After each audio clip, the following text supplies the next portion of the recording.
Hello, I'm Keith, and this is my dad, Curtin. Welcome back to Father and Son, a Star Wars podcast.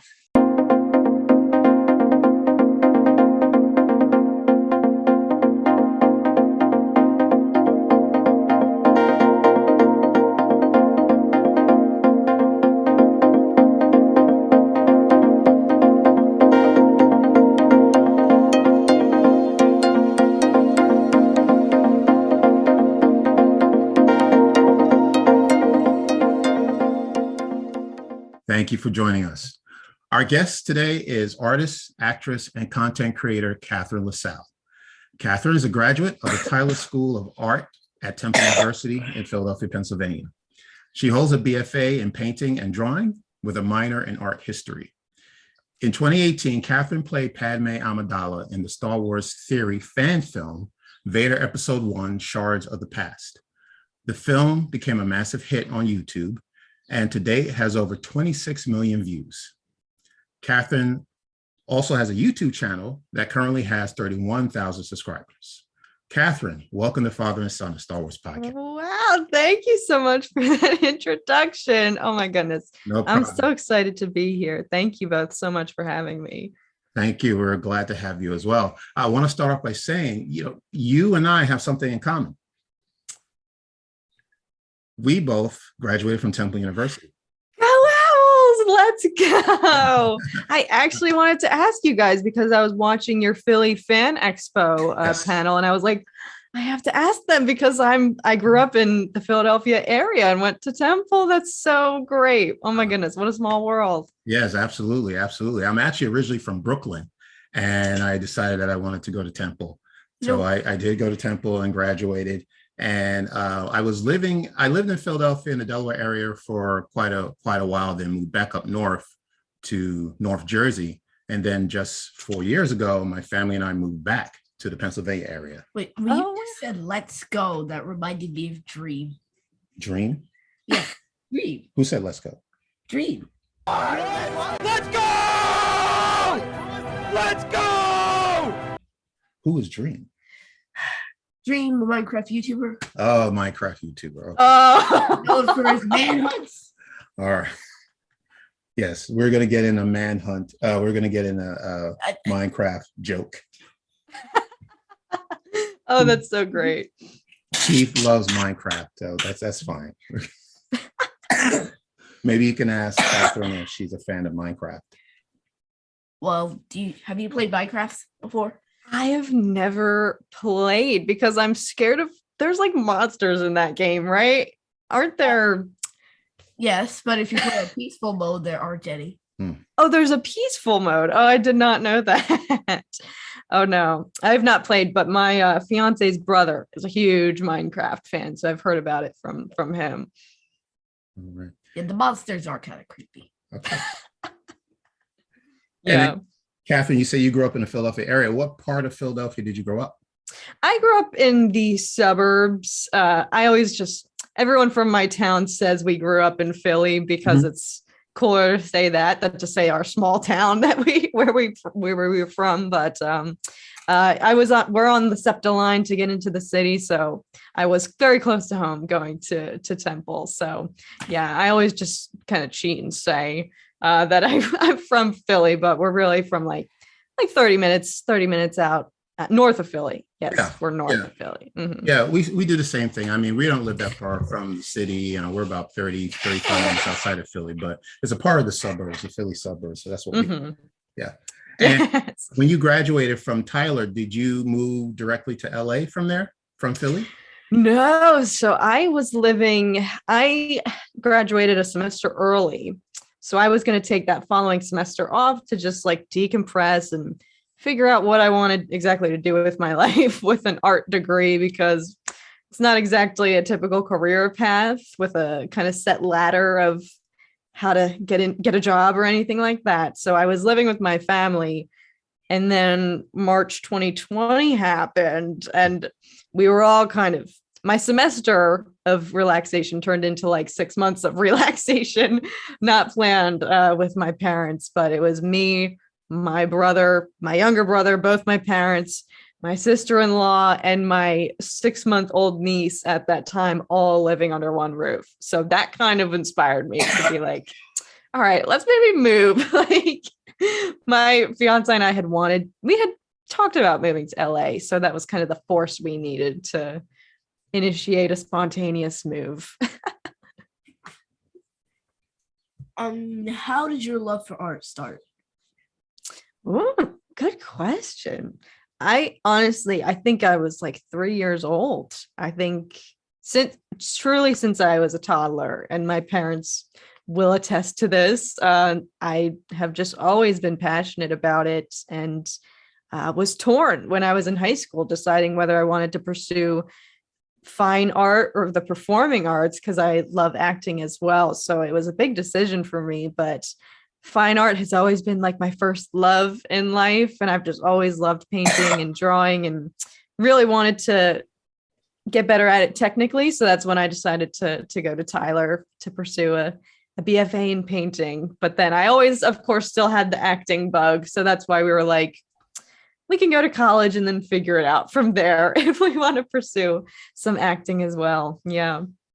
Yeah. And you were nice enough to share some of your artwork with us. So when people are watching our YouTube video, they can see some of your portraits that you provided. But for those who are listening to the podcast, can you describe what type of art that you do and what type of art supplies do you use? Yes, well, as you explained, I love portraiture. I have always been a huge fan of figure painting, figure drawing, portraits. That is just my muse, I guess. It's my favorite content. And with Star Wars as well, I'm getting more interested in. I didn't really attempt to do any like Star Wars fan art until like I think it was like 2020 that I made my first Star Wars inspired artwork, and I realized I enjoyed the kind of concept art aspect of it, and getting to just like create different ideas or different scenes with Star Wars characters. And so yeah, that's what I'm kind of gravitating towards now with my exploring my fan art side. But I think my favorite medium has always been colored pencil, which sounds very like not professional, but I mean, I love painting and with watercolors as well. That's been a big favorite of mine, but I always just go back to colored pencils for some reason. I can't explain why, but that's what you're comfortable with using. Those are the tools that you're using. Exactly. Yeah. And then when you're drawing with colored pencils, how long does it usually take to do one portrait? Oh, I think it depends on my my levels of patience and dedication, but it can take upwards of 12 hours sometimes. Definitely not all in one sitting. I usually spread it out. I enjoy that. I definitely love the feeling of knowing that I put hours into a piece, and then when it's finally finished, it's just a great feeling. Yeah. And you also mentioned that you also love acting. So if you tell us some of the earlier work that you did as far as acting, I think you enjoy the theater. You enjoy acting on the theater. Yeah. So when I was in middle school, I started doing musicals and plays with my middle school theater, and then continued in high school. So that was my introduction to acting, was stage productions, which I love so much. And as I mentioned, I then had to decide what I wanted to do when I went to college. And I unfortunately was extremely busy with just my art workload in general, that I wasn't able to really partake in theater at Temple, unfortunately. But then what year was it? 2018 rolled around, and I sent in just this audition video that I thought was just going to go into the ether, and I wasn't going to hear back from them. But and then the rest was history after that. So the Shards of the Past was my first time acting on camera for like a film or a YouTube production. And it was definitely a different experience from what I was used to with the theater, but it was so much fun. It was a wonderful time. Right. That leads us into the fan film. Yes. So I saw Shards of the Past, and I really liked it, actually. So you played Padme in the film, but how did you hear about it? And why did you pick Padme of all characters? Ooh, that's a good question. I have to give credit to my fiance for that one, actually, because I had only been watching Star Wars Theories videos for maybe about a couple months before he sent out those open calls for auditions for the fan film. And it was my fiance who introduced me to his channel. I think the first videos I watched of his were his kind of concept ideas if he directed The Force Awakens or something like that. And I loved his content. And my fiance said, hey, this guy is planning to do a Star Wars film. Like, he's funding it himself. He's putting it together. It's going to be about Darth Vader. Like, you should totally audition. And we didn't know at that point what the roles were going to be. But when we saw that they were looking for a Padme, my fiance was like, okay, you actually really have to do this. And I was like, there's no way. Like, they wouldn't pick me. I don't even think I look like her. And he was like, you're doing this. You have no choice. And so this was during the summertime and I had a summer job and I was kind of nervous and I was again living with my family. I didn't want to tape this audition video with all of them just in the background or eavesdropping. And it was coming down to the wire. There was maybe a week left before the deadline. And we went on a trip with my boyfriend's family and I was in a hotel room and I had 1 hour of privacy. And I was like, this is it. It's now or never because I'm not going to be able to do this anywhere else. So I filmed the audition and I sent it in and I, again, was completely expecting to not hear anything back at all. And I was kind of just making peace with that, but I was happy that I at least tried it. But then we got an email from Danny, the director, and then we all collectively started freaking out. So the rest was history after that. So, Catherine, I just wanted to ask you a question in regards to Padme Amidala. I understand that your fiance is a Star Wars fan. Are you a Star Wars fan as well? Oh, yes. Okay. Oh, yes. Oh, yeah. My brothers and I loved the movies when we were growing up. I think I was maybe 9 when Revenge of the Sith came out. So I consider myself a prequel baby. So, yeah, my brothers and I loved the movies growing up. And when I started dating my fiance, I learned, oh, he's a huge Star Wars fan. It's a big deal in his family. And so that I got a little bit more involved with the fandom and a little bit more passionate about the films after we started dating. And we went to see, Force Awakens and when the sequels came out. So yeah, my passion has definitely kind of skyrocketed. And now is the best time to be a Star Wars fan with all of this new content. So yeah. And how did you prepare for the role of Padme? Did you go back and watch the original trilogy? Not the original trilogy. Did you go back and watch the prequel trilogy and watch? Yeah, I watched a lot of Padme clips, interviews with Natalie Portman, because I was definitely a little bit cautious about knowing that no matter how I performed, there were going to be people who prefer Natalie Portman, which is totally fine. And I don't blame them at all. So I was just trying to get in a headspace of just understanding and really appreciating the character. And Padme has always been one of my favorites. So I especially felt a sense of wanting to make sure I did it right. And I had obviously read the script and knew that her scene was going to be the kind of emotional gut punch. So. And that is why you'll never defeat me. As long as you let your feelings anchor you, forever shall you remain weaker than I. Always the servant, always the slave, young Skywalker. I repeatedly was just watching Padme's funeral, which sounds terrible, but I was just trying to get in an emotional headspace. And then when we were driving to the airport to fly to LA to film, we were just blasting, Duel of the Fates and all of the prequel soundtrack to get excited. Yeah. Okay, so where did you shoot? Well, I mean, we already know where you shot, but how long did it take to finish filming? Yeah, so it was in a studio. It was kind of this warehouse looking thing from the exterior when we pulled up. But then we went in and they let us into the room, and that was where they had built the set, and it was super, super cool when we got in there. So yes, it filmed in Los Angeles, and I only had to film for one day. I wish I could have been there longer, but unfortunately we had some like scheduling that, I needed to fly back like the next day. So literally like we landed in Los Angeles maybe like 3 p.m. the day before I filmed. We filmed my scenes, and then I was already on a plane that evening coming back to Philadelphia. So it was a very quick turnaround, but it was a good time.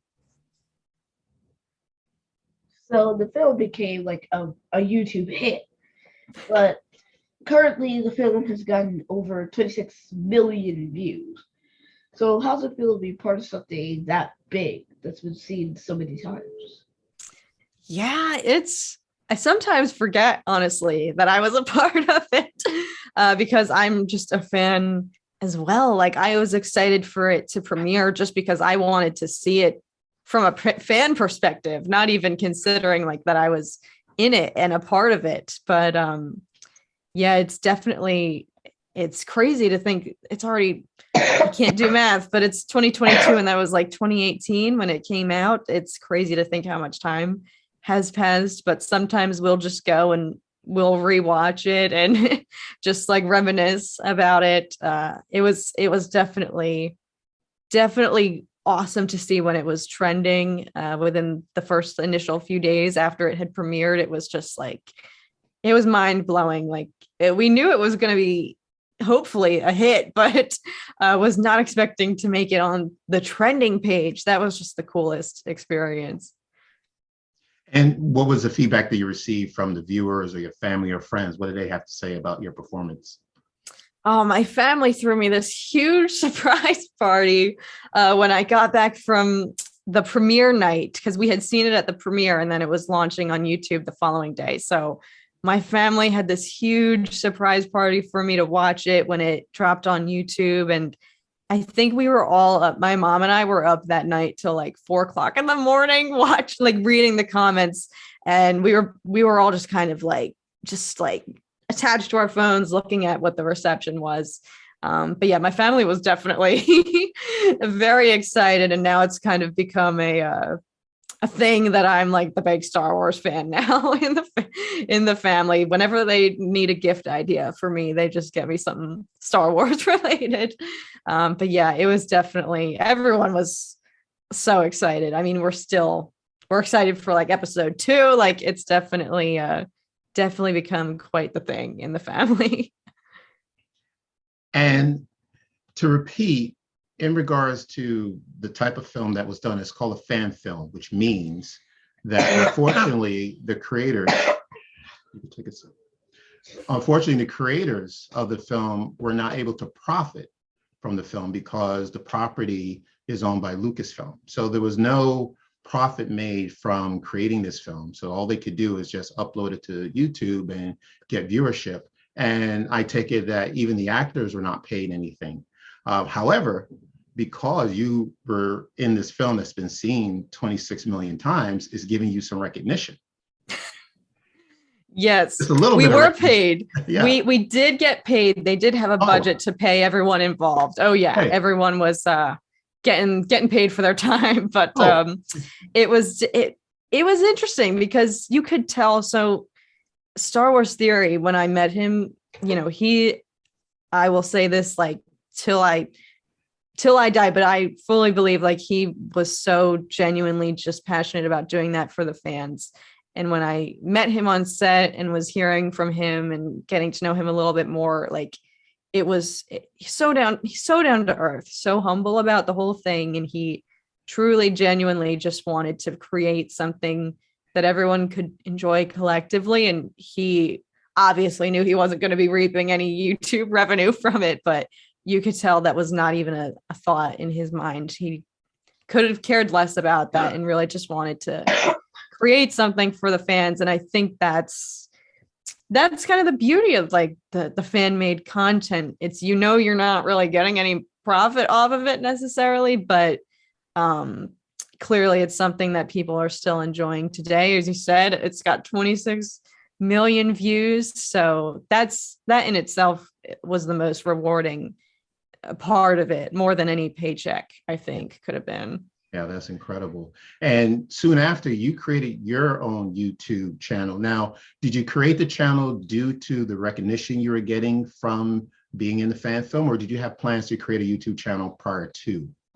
No, I had never thought about making a channel. And yeah, it was actually, again, that was kind of an idea initiated by my fiance. He was like, let's take advantage of this momentum. And, this is huge. This is exciting. Why not try it? We didn't even have video ideas. I was like, I don't even know what I would do. We didn't really know if we wanted it to be solely Star Wars or if we have other passions within, nerdy fandoms. We're huge Lord of the Rings fans. So we were like, what even is our content going to be? But yeah, it was definitely just kind of a passion project that we both started after Shards of the Past came out, and now it's become like a huge hobby for me, a huge passion. So again, shout out to Tom for that was his idea again. So, and can you tell us more about your content on the channel? Yeah, like you've most recently been doing gameplays of every episode of Lego Star Wars: The Skywalker Saga.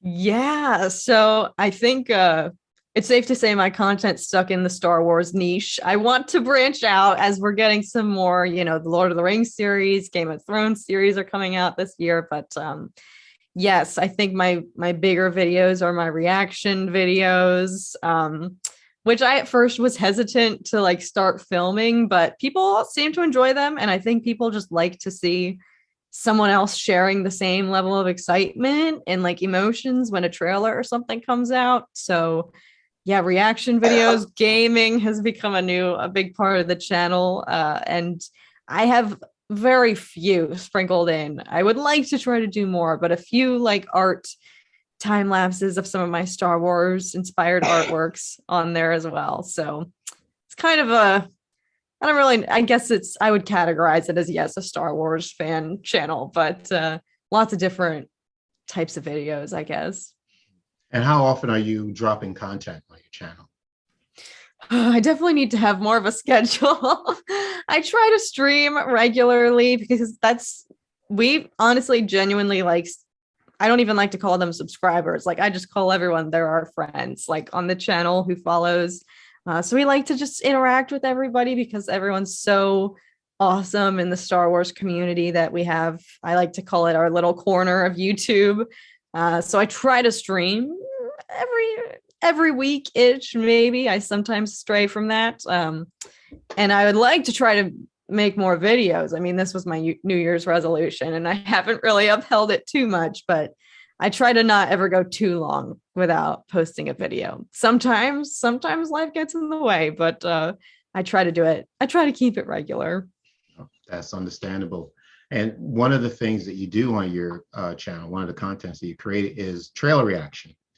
And you did a trailer reaction to the Obi-Wan Kenobi series, which is coming out next month. You dropped it 1 month ago, and it's already been viewed 131,000 times. And we have seen it, and I really enjoy it. It's so emotional. You're not faking it. You're really genuinely being you're listening to the music, and you're looking at the visuals, and you're listening to the dialogue, and you're so into it. And it just, it felt real when I watched your trailer reaction, and you were speechless. I wasn't emotionally ready for this. I wasn't physically ready for this.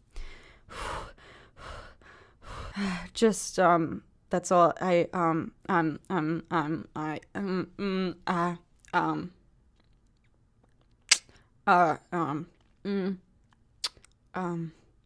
ready for this show. Okay, that's it. I gotta go. Obviously this was freaking everything. I'm gonna go watch this again for the rest of my life. So I wanted to ask you, can you describe now how you felt when you saw the trailer for the first time? Oh my gosh. I was nauseous. I said in the video, I was like, I'm gonna throw it, so excited that I was physically I can't believe this is happening. When the trailer dropped, it kind of hit me this is we're getting this. This is Kenobi. Like it felt real all of a sudden. All these months of anticipation, years actually, like because they announced a long time ago that we would be getting a Kenobi series. So all of this long period of waiting, and it all kind of just came like rushing over me when the trailer dropped, and I really did not. I truly was not exaggerating. Thank you for your kind words, by the way, because a lot of people were like, "Oh, she's faking. That's the fakest reaction I've ever seen." And I'm like, just let me enjoy Star Wars, okay? Like, let me be a nerd. So thank you. I'm glad it came across as real to some people, but I genuinely was like, I can't even describe it now. It was just so overwhelming. And honestly, that's probably going to be how I feel when the actual episodes premiere. Like, the emotions, I just have so much emotional investment in these characters. And again, the anticipation, the wait, I definitely, I'm not going to be able to emotionally handle it, but it's fine. No, I completely understand what you're saying. You're right. We've been waiting for years. I think at first the plan was going to make it into a film. Mm-hmm. And, when Solo came out and things didn't turn out the way as expected, then they decided to move it to Disney Plus. And then there was a start at one point, and then they stopped, and then they had to rewrite the series. And, it didn't really become real for all of us until we actually saw that trailer. It's like, wow, it's actually happening. It's coming, Absolutely. Exactly. My fiance might disagree because he's very like, oh, I want to go and see this in theaters. Like, I want to watch this on the big screen, but I'm grateful that we're getting, like, I'm hoping these episodes are at least 45 minutes long, maybe an hour, ideally, but a 6-episode series with potentially 6 hours worth of content. Like, when it comes to Star Wars, I'm like, I'll just take whatever I can get. So I'll take it in a film, a series. I just want to see, how it unfolds. So as we wait for Kenobi on May 27th, we figured that we should all talk about our favorite Obi-Wan Kenobi moments. So it can come from a film, comic book, TV show, whichever. Right.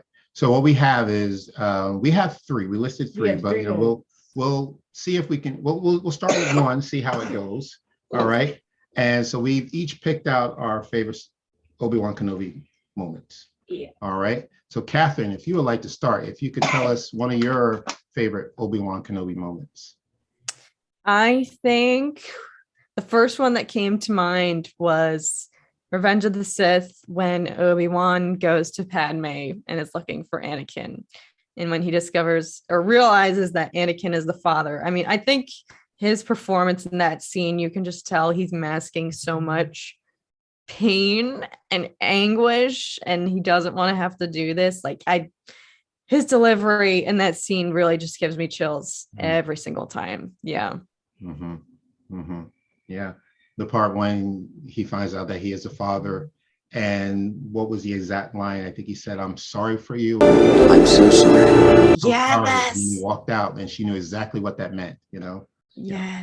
That's a good one. Do you want to go? What's one of your favorite moments? You want to go first? You want me to go? Yeah. Okay. All right. I am an original trilogy fan. Same here. So I am going to talk about a moment in A New Hope. And this is when, I'll talk about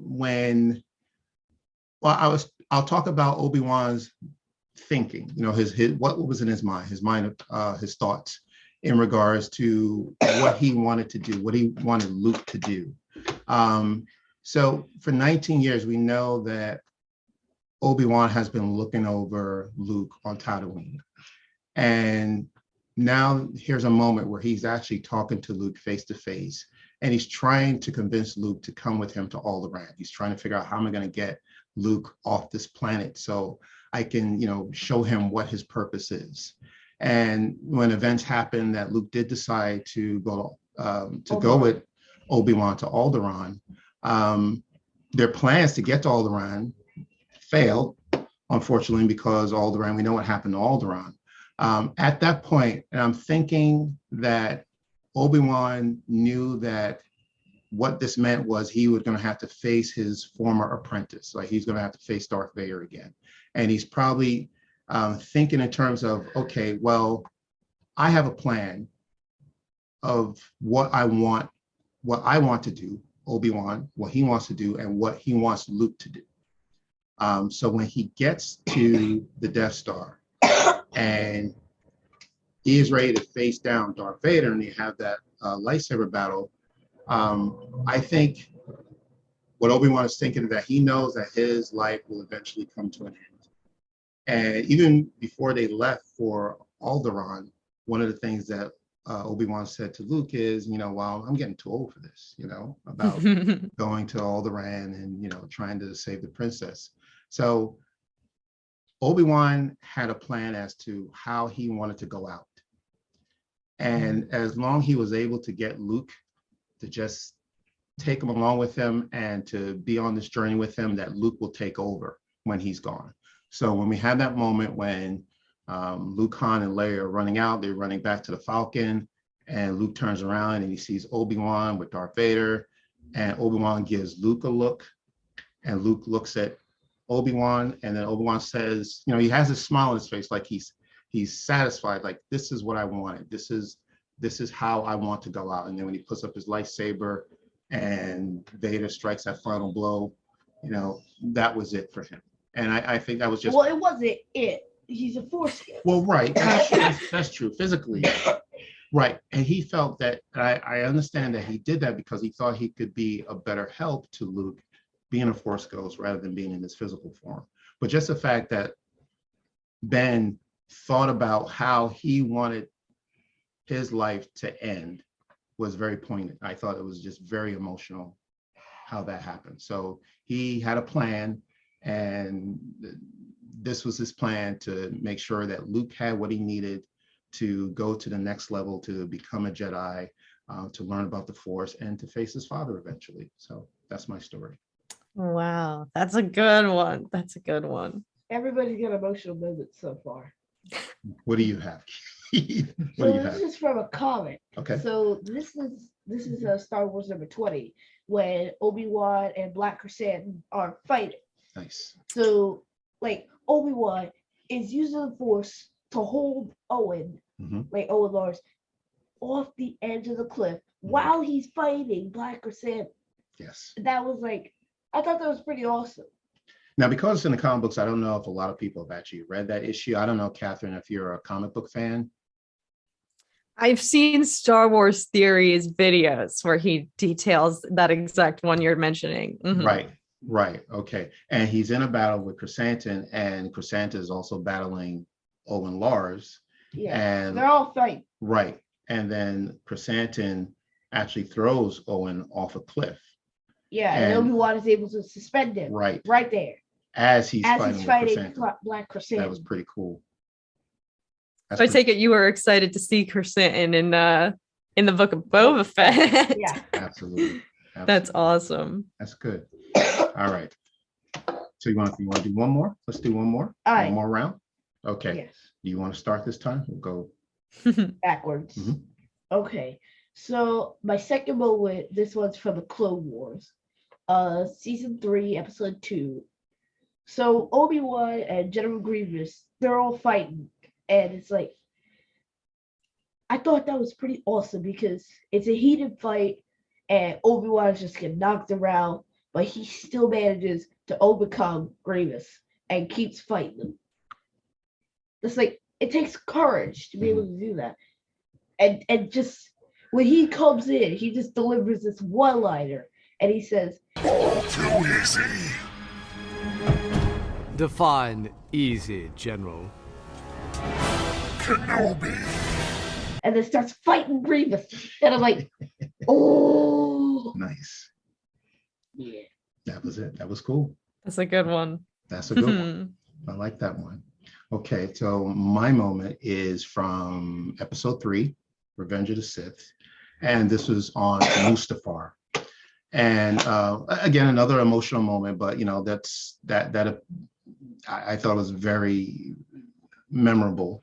And I think it's something that's actually going to haunt Obi-Wan for many years. All right. That's probably something that will be brought up in the series. But when right before Obi-Wan strikes that final blow to Anakin, and Anakin is ready to fall into the pit, and how emotional Obi-Wan got when he says, You were the chosen one! It was said that you would destroy the Sith, not join them! Bring balance to the Force, not leave it in darkness! You were my brother, Anakin! I loved you!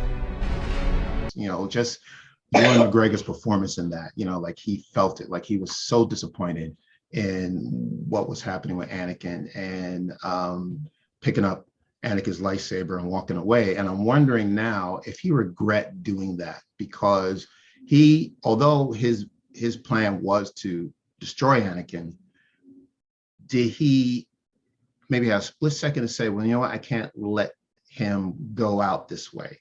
Like maybe I should save him and try once again to convince him what he's doing is not right.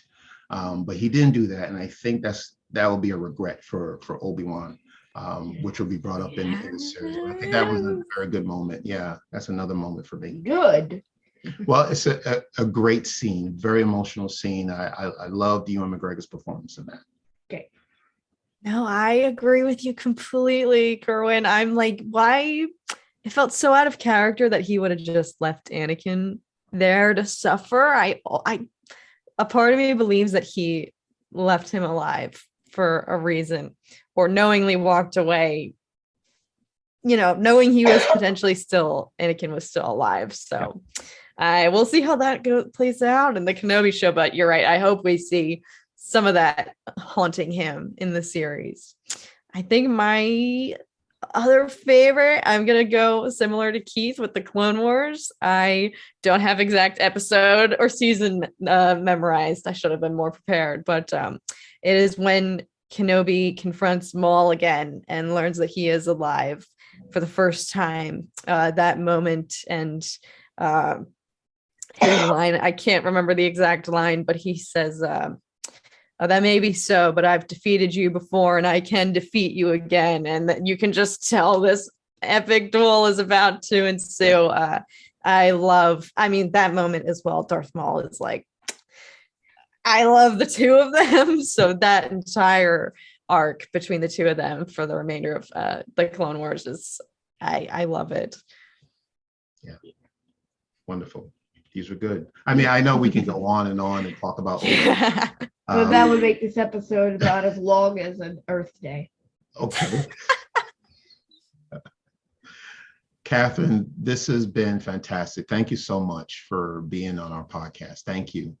Thank you guys so much, truly. And thank you for just what you guys do for the Star Wars community. When I discovered your guys, I first found out about you guys on Twitter, and I was like, this looks so amazing. And this is what the Star Wars fandom needs, because I don't know about you guys, but I think it can be hard to avoid some of the negativity in the fandom at times. And I feel like what you guys are doing is just exactly, it's the positivity and the wholesome content that we need. So thank you guys so much for your channel and just the wholesome energy and love that you bring to the community.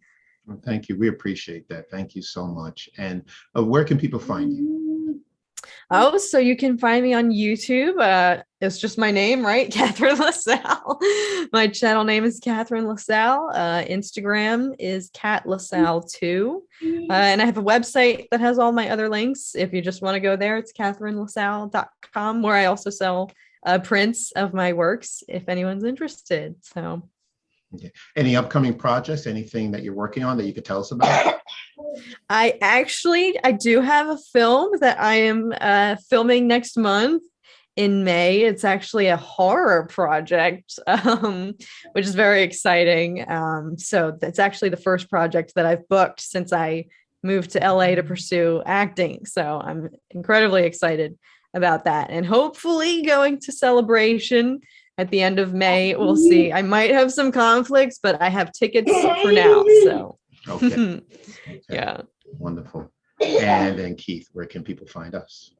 Apple Podcasts, Spotify, Stitcher, Radio Public, Amazon Music, Audible, Spreaker, or wherever you get your podcasts. Yes, and we also have a YouTube channel. So if you're not a subscriber, please subscribe.